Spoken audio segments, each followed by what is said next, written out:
जरा सोचिए, लद्दाख की वो शांत वादियां और वहां बसा एक बौद्ध मठ। हवा में एकदम शांति है, लेकिन कुछ युवा भिक्षुओं के मन में ना एक अजीब सी बेचैनी है। एक संघर्ष चल रहा है। आज हम मन की इसी कश्मकश को और उससे पार पाने के एक बहुत ही गहरे रहस्य को समझेंगे। एक ऐसा रहस्य जो एक तैरते हुए पत्ते में छिपा है। ये एक जानी पहचानी सी निराशा है ना? कहानी का जो युवा भिक्षु है वो यही शिकायत करता है। ये एक ऐसी भावना है जिससे हम सब कहीं ना कहीं जुड़ पाते हैं, और बस यहीं से एक बहुत गहरा सबक शुरू होता है। तो कहानी की जो असली समस्या है वो यहीं से शुरू होती है। एक बेचैन मन। वो युवा भिक्षु ध्यान में स्थिरता खोजने की कोशिश तो बहुत करते हैं, लेकिन उनकी हर कोशिश उन्हें और ज्यादा अशांत कर देती है, जिससे उनके अंदर एक गहरी निराशा भर जाती है। देखिए, ये सिर्फ सवाल नहीं है, ये वो भावनाएं हैं। ध्यान करना इतना मुश्किल क्यों लगता है? ये मन हमेशा यहाँ वहाँ क्यों भटकता रहता है? इन सवालों में जो छिपा हुआ संघर्ष है ना, वही इस कहानी का दिल है। एक ऐसी छटपटाहट जो हर उस इंसान के लिए जानी पहचानी है जिसने कभी भी मन की शांति को खोजना चाहा है। तो इसका जवाब एक अनुभवी भिक्षु के अनुभव में छिपा है।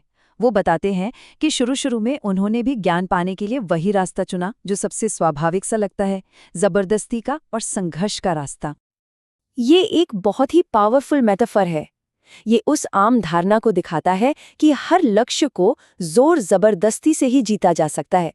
उस भिक्षु ने भी अपने मन के साथ बिल्कुल यही किया। उसे एक दुश्मन की तरह देखा जिसे हर हाल में किसी भी कीमत पर हराना ही था। तो ये पहाड़ पर चढ़ने वाला नजरिया था कैसा? इसमें अपने ही विचारों से लगातार लड़ना, जबरदस्ती मन को शांत करने की कोशिश करना, और जब असफल हो जाओ तो खुद पर ही गुस्सा करना शामिल था। और नतीजा सिर्फ थकावट और गहरी निराशा। दूसरे कॉलम को हम अभी के लिए खाली छोड़ते हैं। कहानी में अब आता है एक बहुत जरूरी मोड़। इस लगातार संघर्ष से पूरी तरह थक कर वो भिक्षु हार मान लेते हैं और पास की एक नदी के किनारे टहलने चले जाते हैं। और यहीं पर सब कुछ बदल जाता है।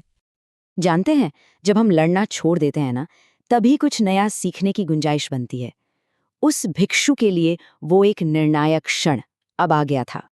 बस यही वो एक सोच थी जिसने सब कुछ बदल दिया। असली प्रगति लड़ने से नहीं, बल्कि प्रवाह के साथ बस बने रहने से आती है। उस पत्ते ने भिक्षु को सिखाया कि मन की नदी से लड़ने की जरूरत ही नहीं है, बस उसके ऊपर हल्के से तैरना सीखना है। इस एक अनुभव ने भिक्षु का नजरिया पूरी तरह से बदल कर रख दिया। उन्होंने संघर्ष वाली मानसिकता को छोड़कर कोमल स्वीकृति को, यानी जाने देने की कला को अपनाना शुरू कर दिया। देखिए, सचेत स्वीकृति का मतलब हार मान लेना बिल्कुल नहीं है। इसका मतलब है अपने मन के साथ एक अलग और ज्यादा असरदार तरीके से जुड़ना। ये अपने विचारों को दुश्मन समझने के बजाय उन्हें आकाश में तैरते बादलों की तरह बस गुजरने देने की कला है। तो इस दर्शन को असलियत में कैसे लाया जाए? ये 3 कदम रास्ता दिखाते हैं। पहला, अपने विचारों से लड़ना बंद कर दीजिए।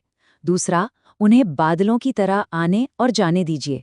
और तीसरा कदम एक एहसास है, शांति जबरदस्ती से नहीं मिलती, बल्कि जाने देने से खुद ब खुद मिलती है।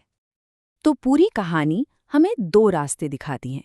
एक है लड़ने का और दूसरा है तैरने का। इन 2 बिल्कुल अलग मानसिकताओं की जब हम तुलना करेंगे ना, तो ये सबक और भी साफ हो जाएगा। देखिए, एक तरफ है पहाड़ चढ़ने वाले का बल, उसका संघर्ष और क्रोध, और दूसरी तरफ है तैरते हुए पत्ते की स्वीकार्यता, आराम और शांति। एक रास्ता जबरदस्ती का है और दूसरा प्रवाह के साथ बहने का। चुनाव बिल्कुल स्पष्ट है। अनुभवी भिक्षु की ये अंतिम सलाह शायद सबसे गहरी है। ये हमें सिखाती है कि मन का भटकना कोई असफलता नहीं है, बल्कि ये तो उसकी स्वाभाविक प्रकृति है, बिल्कुल एक नदी की तरह। असली समस्या बेचैनी नहीं, असली समस्या तो उसे रोकने का हमारा संघर्ष है। और अंत में ये कहानी हमें एक सवाल के साथ छोड़ जाती है। अगर कोई इंसान लड़ना छोड़कर अपने मन की नदी पर बस तैरना सीख ले, तो वो यात्रा उसे कहाँ ले जा सकती है? ये एक ऐसा सवाल है जिसका जवाब शायद हर किसी को अपने भीतर ही खोजना होगा।